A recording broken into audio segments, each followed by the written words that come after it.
My name is Güldener Sorumut. I'm Ahmed. I work for NTV Turkey and I'm the bureau chief in Brussels.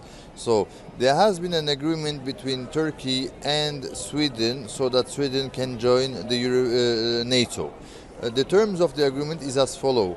Last year in Madrid, there has been a framework of agreement, and this framework of agreement had foreseen, particularly Sweden, changing two of its law on the fight against terrorism and participation to terrorism activities or terrorism organization. Sweden has amended their constitution and changed their law, but there was no action, and that's why Turkey was holding Sweden's membership to NATO. Yesterday there was a list of what Turkey is expecting from Sweden, and Swedish Prime Minister Ulf Kristersson agreed on that list. There is not a new list. It is what has been decided in Madrid 1 year ago, but the new list is just a list that gives more detail about what Turkey expects from Sweden. And Sweden also gave the guarantee to Turkey that it will continue to fight terrorism even if they become member to NATO.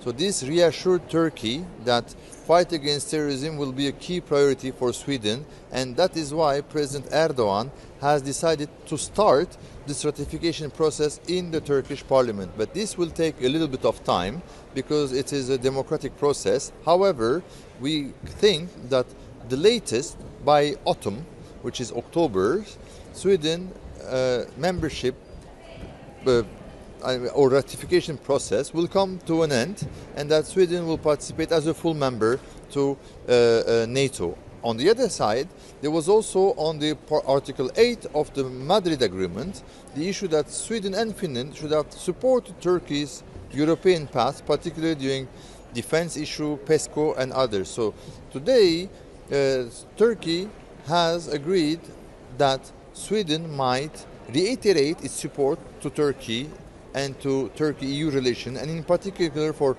visa-free regime, in order for trade, custom union, and other issues. And this is also showing that Sweden is taking also into consideration Turkey's request for EU-Turkey relations.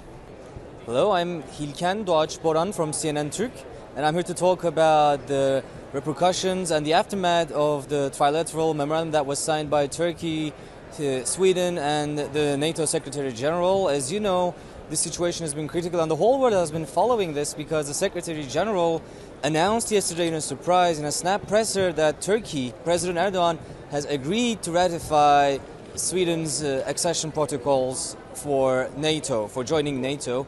And so far, the only official statement that we have is from the NATO Secretary General's office, and the statement that was put out there lists 7 different items, and most of them cover the things that were previously discussed. But what we can discern from that is certainly both Sweden and Turkey compromise in order to reach a solution, and whereby this compromise includes things like Sweden helping Turkey with its EU bid, with its aspirations to become a European Union member, and also Sweden once again committing to continue its work on countering terrorism and fighting against organized crime with Turkey even after it becomes a NATO member, because this was a point of contention for President Erdogan, and President Erdogan frequently said that Sweden didn't hold to its commitments that was signed, that it signed on to in the Madrid summit last year.